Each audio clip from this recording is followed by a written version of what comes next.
Hi everyone, it is my absolute joy and pleasure to introduce Julia Balaz to you today. She's not only an astrologer, she is a very rare breed of galactic astrologers. I think there are barely half a dozen of those in the world, so a very, very select and specialized group. And for many years, she felt guided to meticulously study astrological charts of her clients after their QHHT and soul realignment sessions. Now, QHHT is quantum healing hypnosis therapy or technique. And it was invented by Dolores Cannon, an extraordinarily evolved soul. So this is where Julia and other practitioners can take their clients very, very deep in and connect to their higher self and guides, etc., and bring forward incredible information. So we're going to be talking about that too. But Julia was looking for proof about the higher self guidance and extraterrestrial connections that came up in so many of her sessions. And as a result of analyzing close to 2,000 astrological charts from a galactic perspective, she feels called to share her research data, confirming epic cosmic orchestration and influence of celestial bodies on our lives, supporting our collective evolution.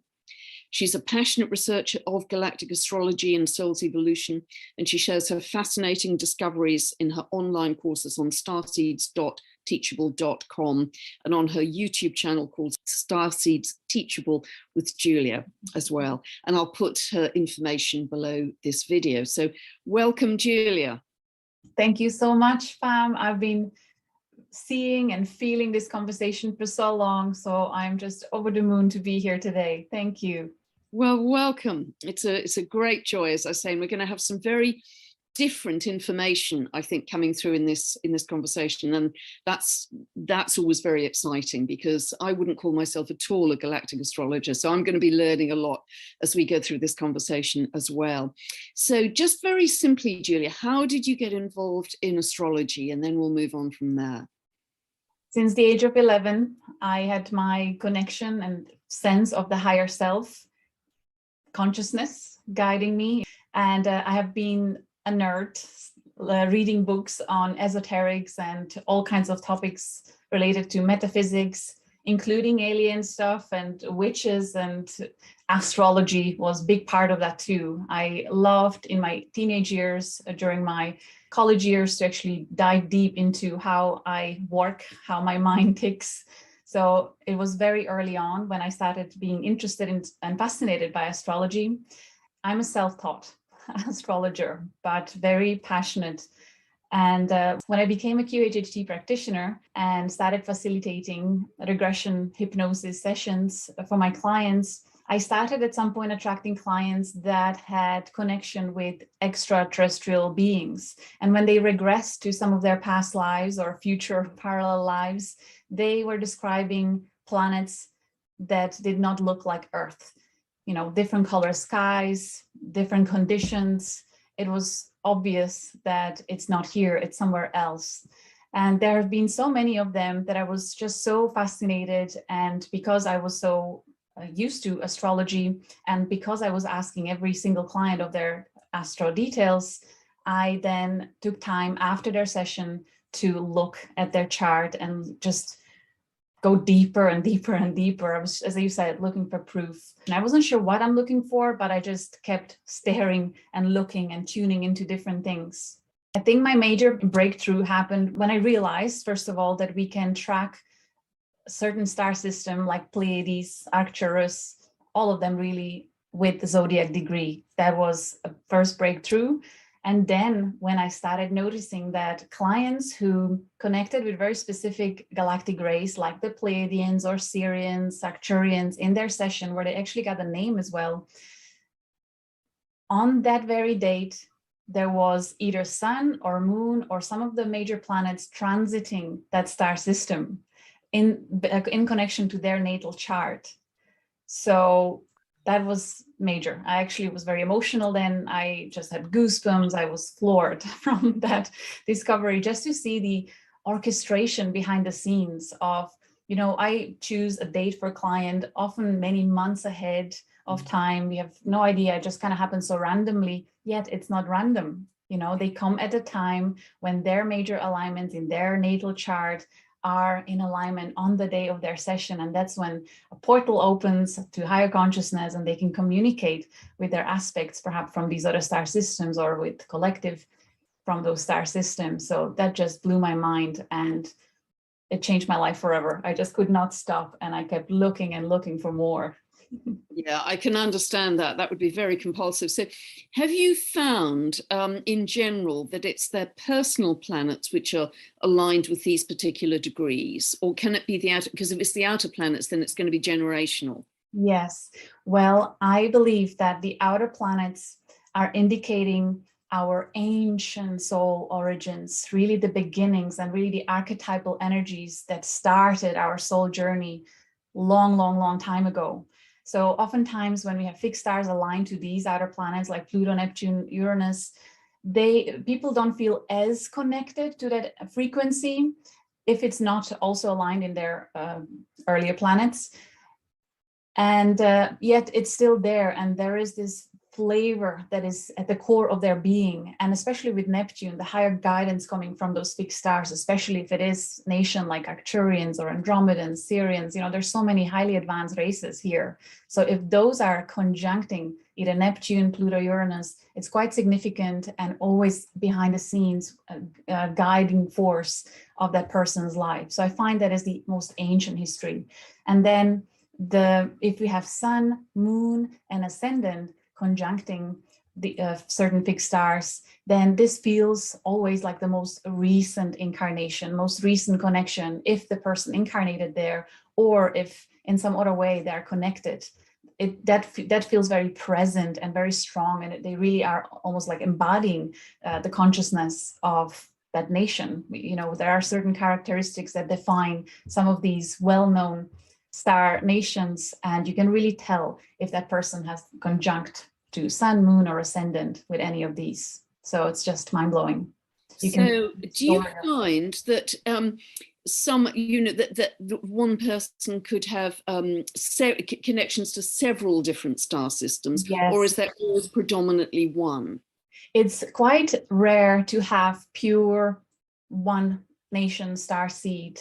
There is a much smaller percentage of that, like having pure Andromedan, where they only have conjuncts to Andromedan star system and no other major fixed stars. I only have several of those that I've seen. Most of people that I came across are what I call multi-galactic star seeds.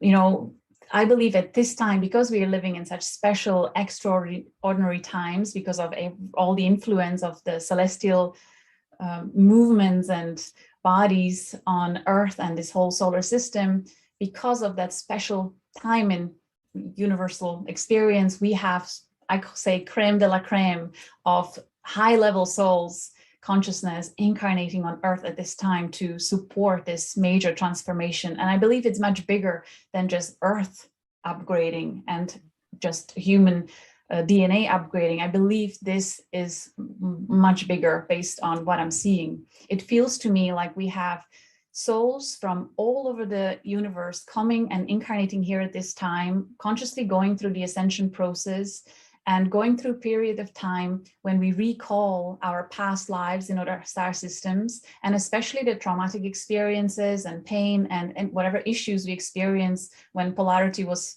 fighting. And we are meant to heal it here consciously in our human DNA and in our soul DNA and transcend it, and then send a ripple wave effect to the entire universe. I feel like the whole universe is upgrading with us. Yeah, that's so interesting, because I've heard, and I also have a strong sense that, you know, Earth was apparently offline, not fully part of the galaxy for a long time, but we're now fully integrated, and all that I say in my videos about we are remembering that we are galactic citizens really seems to be echoed in the sessions you're having, very specifically as well, which is wonderful.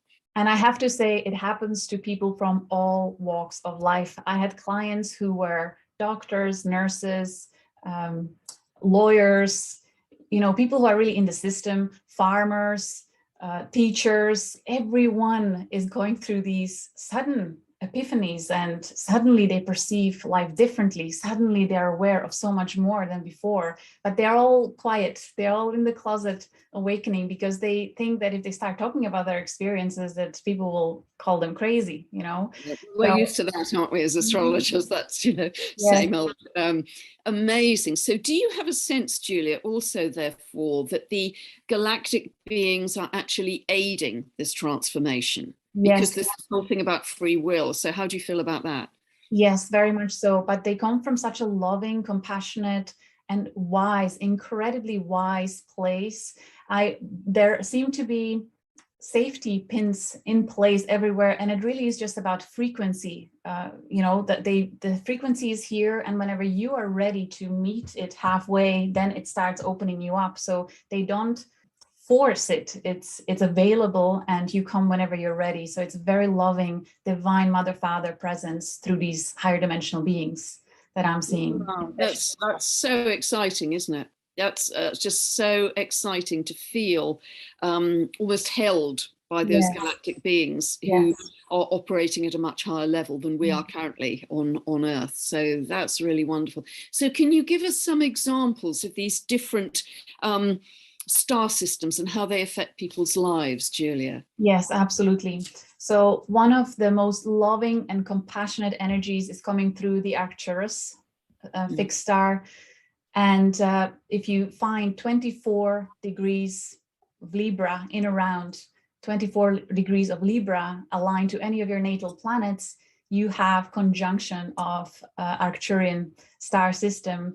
And what I find with people who have this alignment prominent in their chart, they have this compassionate heart and ability to feel into others and help others heal emotionally as well.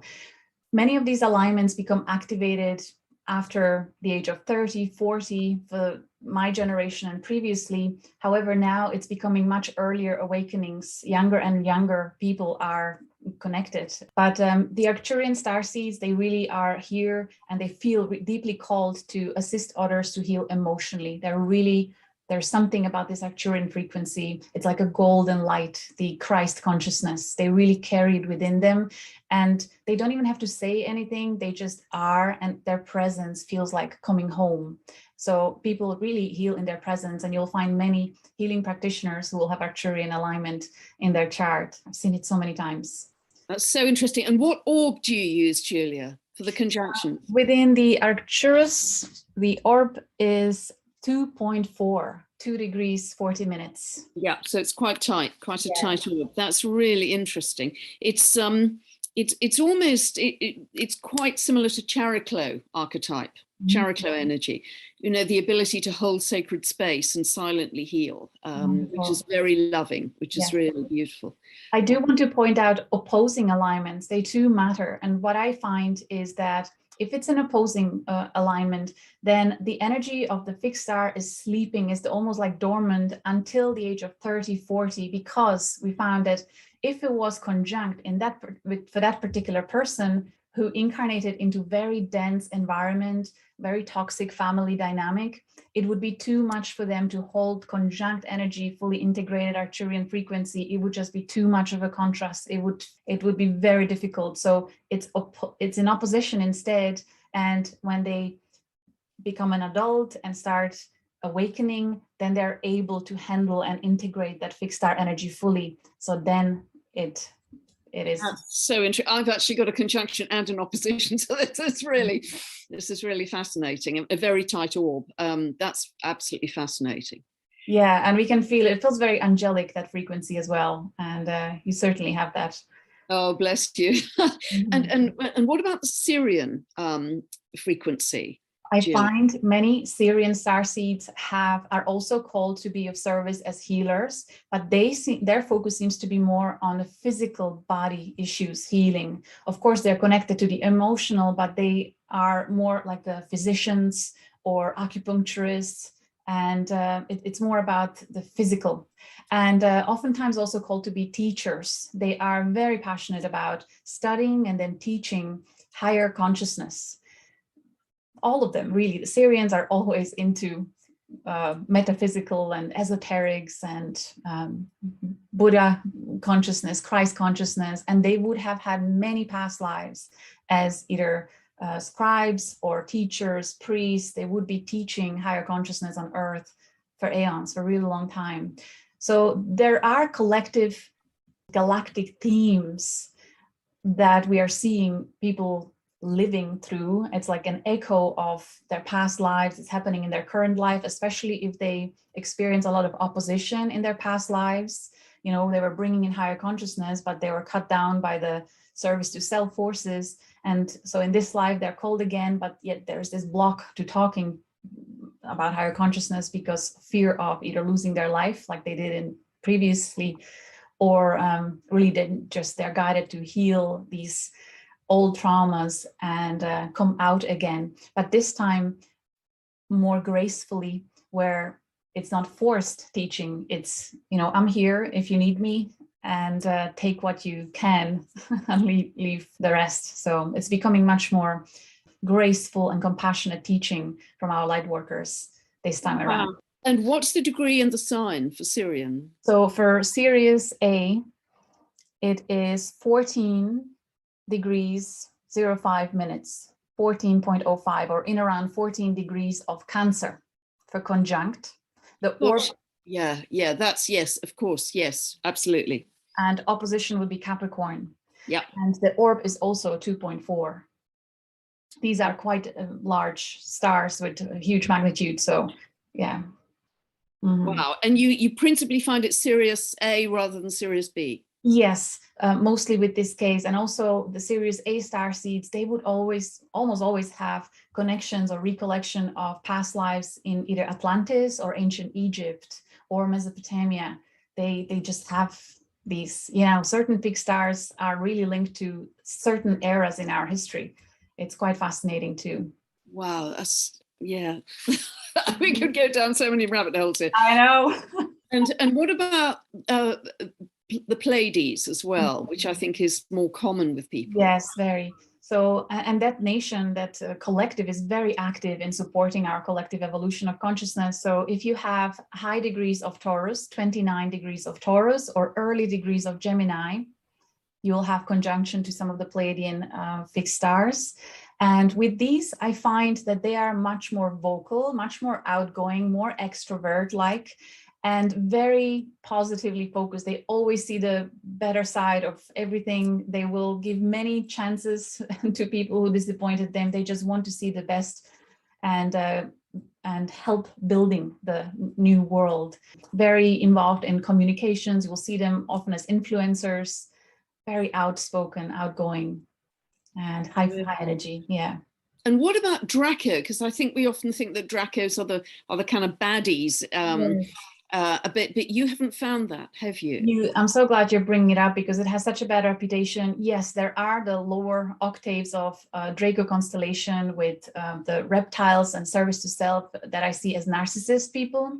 But from people that come to me and whoever had conjunct Draco, they are connecting to these ancient mythical creatures, the dragon beings, the guardians of peace, harmony, and balance of this universe. And before they even knew that they had Draco conjunct in their chart, they would say that they had either in their meditation, they met this beautiful dragon being, golden or purple or blue, and it took them on a ride to other star system, or they somehow connected to the mythology, and some of them would even have a dragon tattoo. And I believe this dragon, ancient dragon energy is awakening on Earth.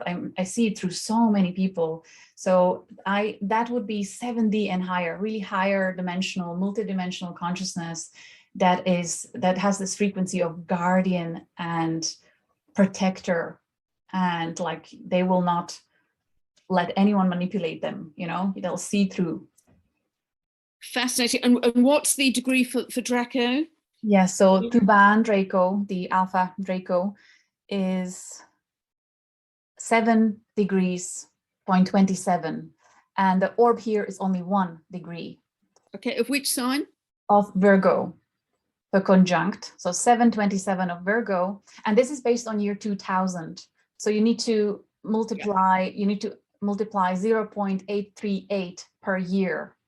Either. So it's 72 years to move 1 degree. Yes. Right. And is there any sort of comprehensive list of the years and the degrees from astro.com and the advanced settings or anything like that? Yeah. So if you go, for example, to the website that we created to help people identify their alignments for free, to find quick answers and validations they're looking for, you can go to starseedsastrology.com. Starseeds is plural, starseedsastrology.com, and then go to Astro Degrees tab.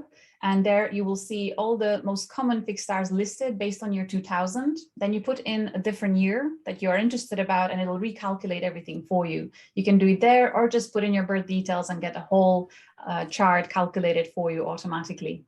Wow, that's really, really fascinating. And this may be a very difficult question for you to answer, Julie, but do you have a sense that the galactic beings are more present now than they have been in the recent past? More and more so, especially I would say even for the last 20 years, decades certainly, and it's becoming more and more prominent. It's the quantity of people is growing. They've been involved for quite some time now, but it was scattered. Just very few people had the ability to reach that level of consciousness. But now it's like the snowball is rolling and it's becoming bigger and bigger in terms of quantity of people that are able to perceive them now. They were here all the time, but now we can perceive them because of the extra light quotient that we are receiving physically. Yeah, because of the awakening. It was so interesting what you were saying about Draco and the dragon energy, because if I followed the work of Rory Duff for some years, and he talks a lot about the dragon emperor energy lines awakening. Yes. And they've been doing that just over the last few years. And that in ancient prophecy is very much linked to this massive evolution that we're going through, this huge ascension. And that's so interesting that you're picking it up from your modality as well. And now, especially in the last 3 months, I would say it's popping up almost with every other client. It's really coming up, and they're coming through their dreams, through the session, through meditation, through just interest into dragon mythology, and they start reading about it and they would have goosebumps. There are just so many synchronicities around it that, and certain light workers who have this very strong dragon energy, they're called to now teach the alchemy, how you can work with these archetypal energies. Really, they're archetypal energies and they show up as dragon being. Whatever helps our brain to comprehend it. But if we drop all the labels and all the form, then it's just frequency, light, sound. Yeah, absolutely. Wow. So do you feel that the Draco energy is also linked to a stronger sense of our sovereignty? Yes. Oh my goodness, such a great point. I have goosebumps with that. Yes, that was the number one. When I integrated that energy, it was that. And when it works with you, when it happens, the activation of that sovereign frequency, archetypal frequency, people, when they go through that, and it was certainly my experience, you become huge and you feel the scales and you feel the wings and you feel like no more deception, and you just want to chase the service to self to the corner and say no more, not under my wings, not in my presence, and you just want to protect everyone. There's almost a sense of invincibility that yes. Is coming through there. It's arising in so many people. So this is also such a beautiful manifestation of the change, the transformation, and eventually the service to self and the manipulators and toxic people, they will not be able to be here because we see through them. We don't hold space for that anymore. We don't need to be taught about sovereignty anymore, because now we understand it, we integrate it, we hold it, we embody it. So I believe that frequency of toxic behavior is going to leave the planet. Yeah, absolutely. And there's a sense almost of magic about some of these star systems, isn't there? I mean, this is absolutely not 3D. This is minimum 5D and beyond, because it's just magical and transformational and can shapeshift in a moment. That's the feeling. Quantum is really the best word for it, because it is multi-dimensional and multi-timeline as well. We see how the synchronicities are happening, that the higher self of the person was leaving clues to awakening throughout the life. And there are messages in childhood and teenage years. There are, you know, once you find a validation of your fixed star connection, and when you recall your life, you will find clues like little pearls throughout your life. So, do you know, almost like the Vedic astrologers using the moon's nodal axis as being dominant in somebody's birth chart, are you really seeing any conjunctions or positions to these star systems as being the dominant thing that you look for in a chart now? We do look at it holistically, and we do pay attention to the nodes, very much so, and to MC as well. Because if there are major fixed star alignments to midheaven and to nodes, then this person deeply feels passionate about fulfilling their mission. They feel like they're here on a mission, and they're here to help the collective, and they become very engaged in assisting others in their awakening in whatever way it happens, of course, after their own awakening and healing. But whenever there are fixed stars to nodes or to midheaven, that person is becoming much more prominent in terms of influence over the collective awakening. So interesting, Julia, because as you know, my second book was all about the nodes. So it's nice to hear you say that, but you know, I really you know, I really see that nodal axis, the north node, as the compass needle 100%. For the life, in terms of, in order to feel fulfilled at the soul level, you have to head towards that compass needle. And with QHHT sessions, when we tap into past lives, that was one of the things that fascinated me before the Galactic Astrology opened. It was seeing that the nodes are present in past lives. So the south node is experiencing past lives. So client didn't know about their nodes, but they were recalling past lives that then I saw this is totally the south node energy. So yeah. That's wonderful validation. That's what, you know, because that's been the theory, but to actually sort of see that in evidence with clients is wonderful validation. Gosh, that's so exciting. It was one of the most heartwarming experience for me over and over to see that even though people have no clue about their astrology, the map is inside their heart, inside their soul, and their higher self is guiding them, navigating them through life based on exactly what's in their chart. I find that so magical and so soothing, you know. That's so interesting. So almost, you know, our regular bread and butter planets, I see, well, it's so, I could go in so many directions to it, because we're so precise about the time, the birth time. I've often thought, is it that the regular birth chart with our regular bread and butter planets, that birth chart is principally for our 3D linear time lifetime? But what you are looking at is a whole other layer of the soul over many lifetimes. And that's what's so fascinating. And not only on Earth, but also in other star systems. That is also there. Wow. The chart really to me, it looks like infinite quantum technology that it, you know, I still feel like only scratched the surface, and there's so much we already discovered. And yet every week in our group conversations with other fellow enthusiasts, we are opening more and more. It's never ending, but it really is cosmic. And it's wonderful to see that our brains can comprehend it now. We are really opening up like never before. Wow. And are there any other star systems that you find are coming through very strongly in sessions? Julia? Yes. Orion is so present throughout, you know, in so many charts. And there are some the lower frequency Orion star systems that are service to self, but many are higher evolved Orion beings that are really helping with integrating polarity, and most of all with healing the trauma and the deception and pain of manipulation that was upon us for so long. So it seems that a lot of Orion beings are helping to free us from some of the issues that started in Orion. And beyond that, we go even further back to Lyra. We have a lot of Lyran teams, embodiments here on Earth. They're all really quite present. It's very, very multi-galactic. These 54 stars that I have listed, there are many more, and I teach it in the course. We have a whole lesson on advanced one when we look at all the others, and also galaxies, because we also have people from different galaxies, and you can see stargates in their chart or galactic center conjunctions in their chart, and that is a whole other story. It all matters. It all plays a role. So Wow. And Orion, what is the degree and sign for Orion, Julia? So for Orion, we have Gemini. There are several stars. So second decan of Gemini, all of it is different Orion fixed stars, from Mintaka to Alnilam, Mesa. You know, it's all on that website. If you go to Starseed Astrology and click on the Astro Degrees tab, you can print out a PDF of the full list, and you will see even trines and sextiles and squares, because I found they also matter. There is just...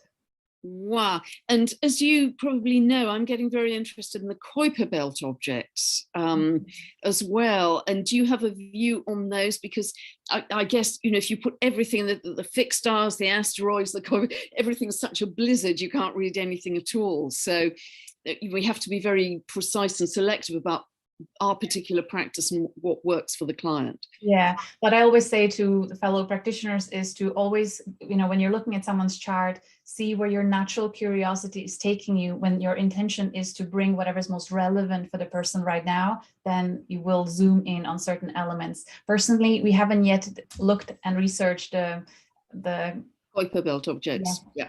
And it feels like the next stage. So yes, that's what I'm personally very excited about, because they really are bringing in a new level of consciousness for us. Yeah. And I do believe that we only discover them when we're ready to integrate that level of consciousness. And they also are quantum. Their archetypes are quantum. They're not 3D. They're not effort pushing logic. Yes. They're jumps. You set a clear intention, you focus, you release it to the universe, and hey presto, things manifest for you. And that's where we are and where we're headed. Can't wait to explore that. There are two more that I would like to mention that are awakening, just like the dragon energy, also Hydra star system, and the fixed star in particular, Alphard. It's at 27 degrees of Leo in around, and the orb is 2.20. Anyone that had conjunct Hydra, they have past lives connected to India and Asia, and connection to these they're called Nagas, snake people, half gods, demigods, shapeshifters, multidimensional beings. Some of them are tricksters, but those that came to me, they're connected to their higher consciousness. And these humans that have connection to Hydra as conjunct, they are naturally able to perceive multidimensionally. They really are wired since their earlier years to tap to quantum stuff. So that's one. And then Auriga Capella, Auriga star constellation, Capella star system at 2150 of Gemini, also orb at 2.40. Anyone conjuncting this, they seem to have past lives connected to ancient Mayans culture, to the South America and Aztecs and all that. And they would naturally be interested in astrology as well. So I find that fascinating too. There's so many. But you mentioned you're bringing the squares as well. Yes, I find, so when there are squares, and again, you have to look at it holistically and look for further clues confirming that that square actually is some karmic issue that needs to be brought up, experienced again. There'll be some challenges connected to that fixed star, either past lives of that person or some karmic soul connections from people from that star system. So for example, if it's square Orion, then that person, and if it's the lower frequency of the Orion one, service to self, Dracos, reptiles, and really the narcissistic personality type of people, they will have a lot of these in their environment. If they have a lot of squares to Orion, then they just confirm, yeah, my whole team is dealing with narcissists and stepping into my sovereignty. And then they will also have the higher alignments of like Draco conjunct, where they start building the sovereignty.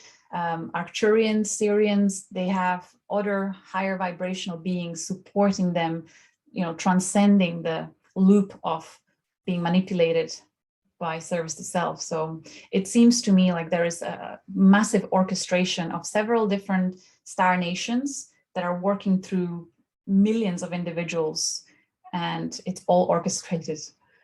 It's so exciting, because it really does give evidence for the divine plan. Yes. and what we're living through right now. I've seen it, and when you really see it, you cannot but just cry and bow down in awe and gratitude.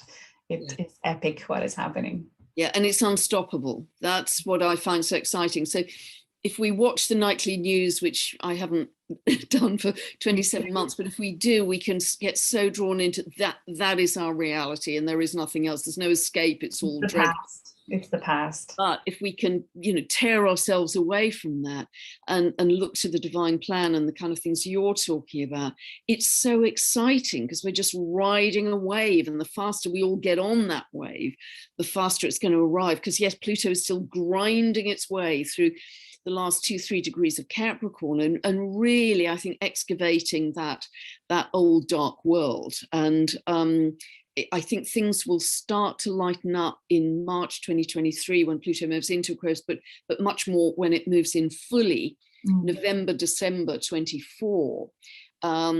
Then I think there's a real energetic shift, because several of the outer planets, as you know, Julia, are shifting sign at that time. And it's really remarkable that we've got a whole cascade of outer planets shifting sign at the same time between kind of 23 and 26, 2023, 2026. And that's very unusual because they've got very long orbits and cycles.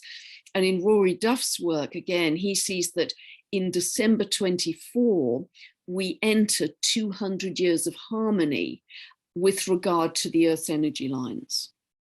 It's so fascinating. I held a group regressions for QHHT just as a playful, first-hand experience, and we looked at the future lives. So we regressed into future, and each participant had a choice of choosing 100, 200, or 300 years from now. Most of them chose 200 years from now, and they all saw Earth with peace. One of them even saw this huge board somewhere in the middle of a country saying that these were all the countries that signed the peace treaty, and that this is a proclamation of peace on Earth, as an example. They saw smaller communities and technology as well, but the technology was supporting the everyday human life, including using sound for frequency, for well-being, enhancing atmosphere inside the house and also in the garden, for example. One of them saw a baby crib that was very high-tech, and it was regulating the temperature in the crib, the quality of the air, and all these things. It was very high-tech, but very much also part of the nature and smaller communities, and it was just so magical. That's really beautiful, because, that's the dividing line, isn't it? Yes. Is it in harmony with nature or is it not? And we're on a slippery slope at the moment, and we've got to use great discernment. But for me, that's the dividing line. Is it in harmony with nature? I'd love to talk to you, Julia, and ask you about if there are any common themes coming up in the QHHT sessions, which are deep, deep hypnosis, aren't they? Because, another QHHT practitioner has talked about some of the common themes that are emerging about ascension and where we're headed. So can you share your experience with that?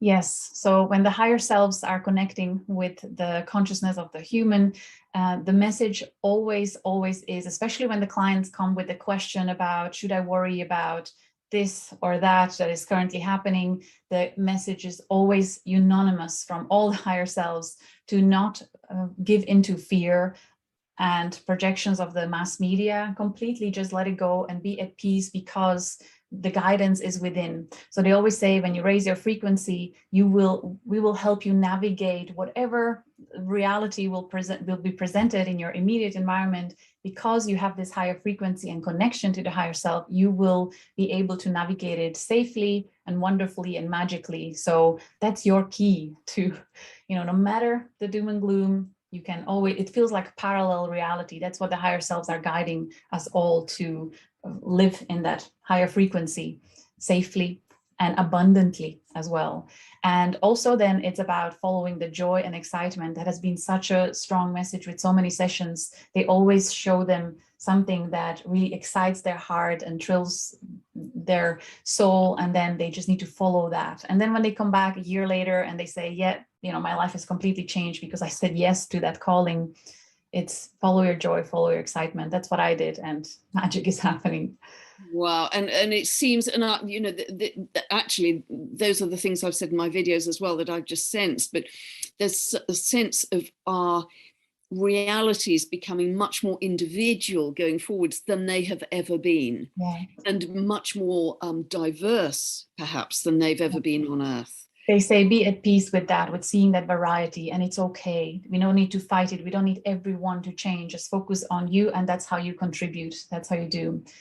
There are two more themes that I want to mention, and in particular for males and female clients. So female clients are taken to connect, and they're inspired to connect with other females and set up groups where they talk and share and heal and laugh and cry together as a group of females. And then the ancestral lineages of females are coming and joining them on the other side. And then male clients are guided. I had several with the same experience spontaneously without me mentioning it. Several were guided to come together with other men and create their brotherhood. They say that, you know, they've been sad and you know, had all kinds of addictions because they disconnected from that frequency of brotherhood and feeling connected to the fathers before them. But now these ancient deep ancestors are coming back to support and recreate the healthy chain. And so everyone is encouraged, once you tap into that frequency of divine masculine, you are then called to step out and bring others to the circle and rise together. Goosebumps. So yeah, that has been happening. Yeah.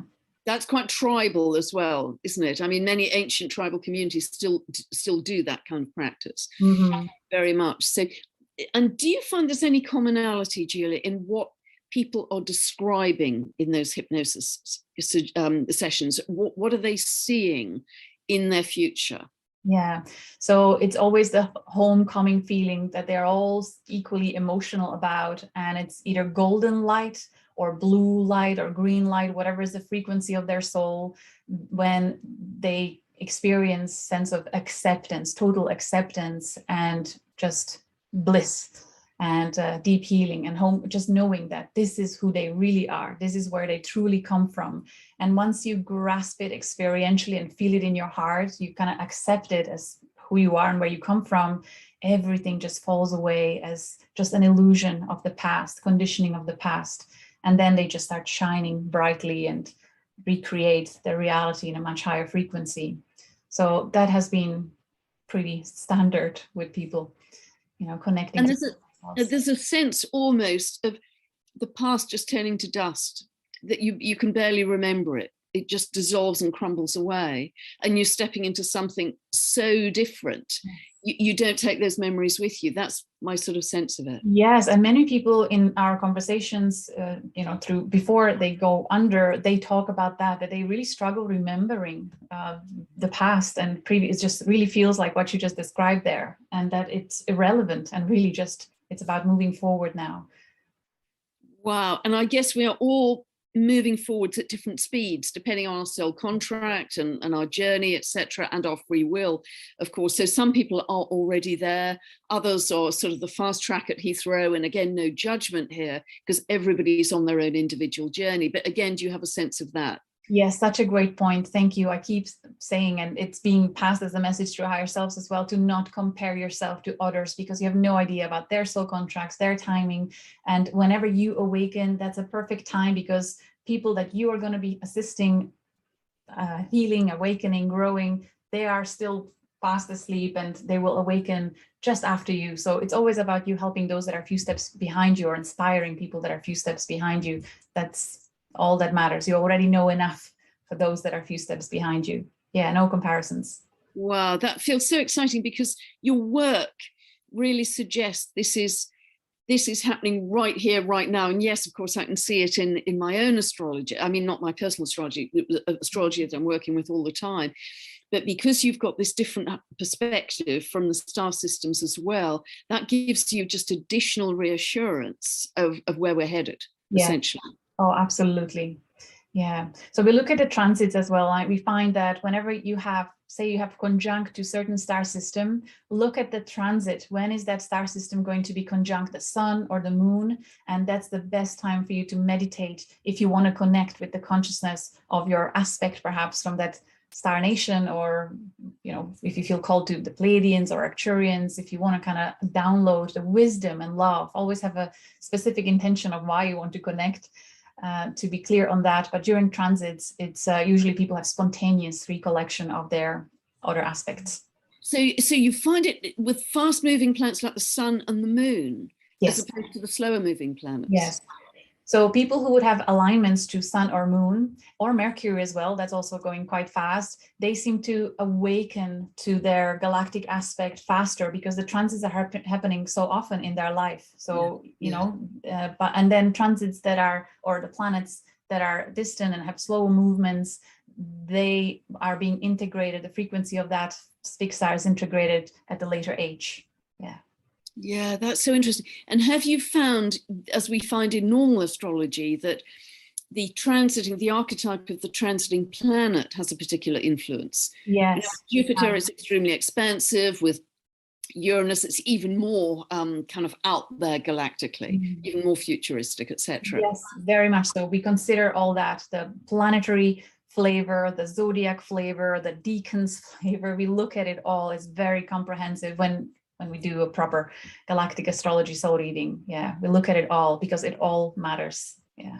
Wow, that is so wonderful. And it must be enormously enriching for people to understand their galactic heritage. Yes, it changes their life. It really is transformational. Just the comments, even just seeing their chart. For many people, it's enough to just see the connection because they knew, they felt, or they were told by psychics that, yeah, they have Arcturian connection, but there was still doubt. But then when they see it in their chart, they start crying, their body releases, you know, tension, and then they just feel so much more at peace and ready to embody that frequency fully without self-doubting. You know, so wow, and because it, as you say, it really makes the nodal axis come alive. We're not just, you know, we haven't just arrived for this lifetime by accident and shuffle into dust at the end of it. We're looking at something truly galactically magnificent, and that's what is immensely exciting, and it makes our evolution feel even more positive, even more exciting, even more imminent than it did before we started this conversation. Absolutely, yes.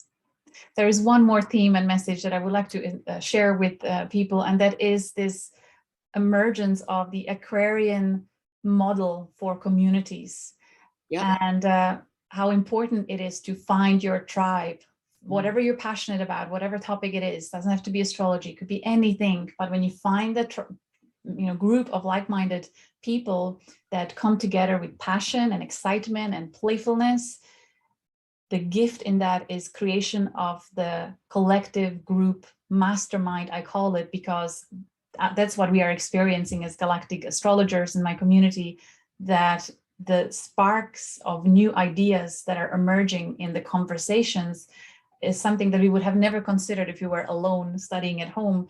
But it's just, you're elevating everyone to in a quantum leaps. It's each week when we have our calls, something amazing emerges and we are all just blissed out with it. So find your tribe and look for a frequency of group collective where there is no really leader, where the leader is encouraging all to be leaders, where it's, you know, togetherness, this level, not this level, then it's magical.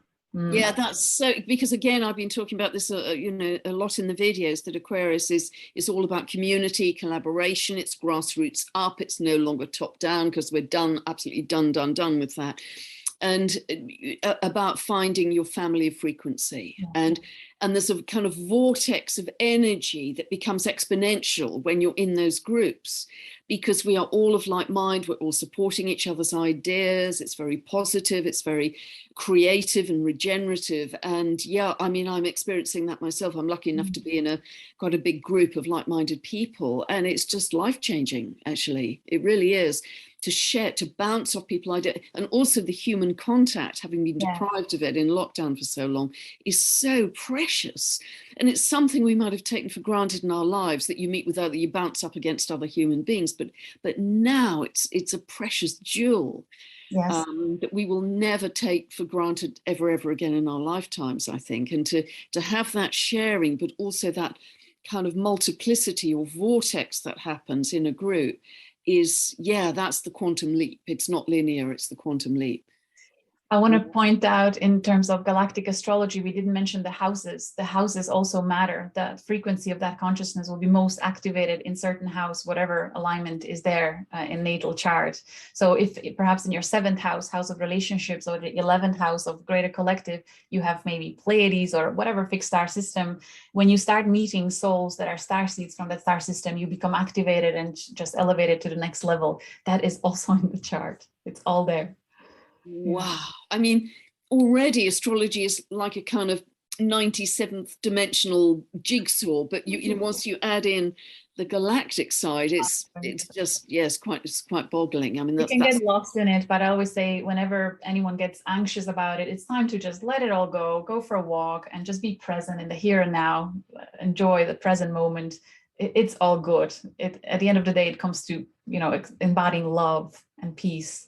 So. Absolutely. And also, as you say, to set a clear intention, whatever is for the highest good of the client, to be called through in that session, just to allow you to focus on that one thing. Exactly.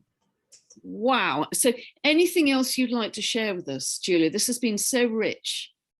I would just say, from knowing, when people start looking at their charts and at the report at the starseedsastrology.com, and they see all these many alignments and really busy chart, it can be quite overwhelming, and you really want to know it all.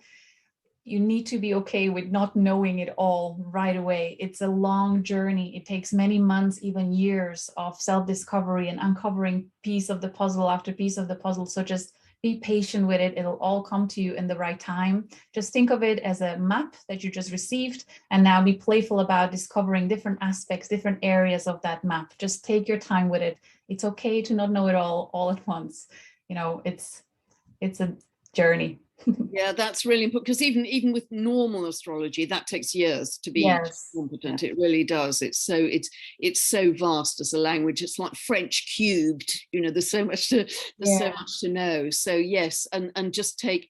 It's almost like skiing. You know, you can enjoy it at any level, whether you're a beginner or you're a beautiful black runs. So and just. Every piece is special. Every piece, savor every piece of learning that you get on that journey. And I just want to say that I am not able physically, time-wise, do personal readings anymore. The waiting list was insanely long, and I just had to at some point stop and say no, because I'm committed now to supporting hundreds of students. It's very time-consuming, but you know, supporting also the practitioners of galactic astrology soul reading that are coming through the certification course, who are wonderful, gifted astrologers and soul readers. They're all listed on my website now, and many more are coming. There are people who are dedicating all their time to study charts like I did, and then offer that service to others. And there are different types of readings that you can get. So if you find it overwhelming, then see if you can book a session with one of the galactic astrologers. Yeah, wonderful. This has been a really rich and absolutely fascinating discussion, Julia. So thanks so much for sharing it with us. Is there anything else you'd like to say before we go? Thank you so much for everything you do. I have to say, your 2 books were at the beginning of my journey, before I came out as galactic astrologer. I remember, I think it was early 2018. I read so many, I read hundreds of astrology books. I have them on listed on in my course, but it was something about your 2 books, that the frequency and the flavor that you put in, that inspired me to come out, like stop hiding or stop doubting myself, because I haven't studied astrology professionally with certain, you know, official body. So that was always that element of, you know, I can't, but something in your book helped me to say, just, I'm not going to hide. I'm just going to go for it. Yeah, I'll do it anyway. And magic happened as a result of that. So I'm so grateful. And I keep recommending your books to all my fellow enthusiastic galactic astrologers. They're marvelous. There's so much information there, and it's a wonderful place to start. So I encourage anyone to look them up. Yeah, thank you so much for that. Well, I can't take much credit. I think they came through me rather than from me. It felt like it, yes. Yeah. It was very high frequency channel text to me anyway. It felt like. Well, thank you so much for saying. I'm just so pleased that it's helped you on your journey that's become just so evolved now. This has been a really, really fascinating discussion, Julia, and just thank you so much for your time. And I'm sure you're going to have a lot of interest on your website. But as Julia said, she's no longer doing one-to-ones, but she has a list of other practitioners that you can go to. So just want to really thank you. Just thank you from the bottom of my heart for sharing all of that information today. Thank you. Much love, everyone. Take care. Much love, everybody. Bye for now.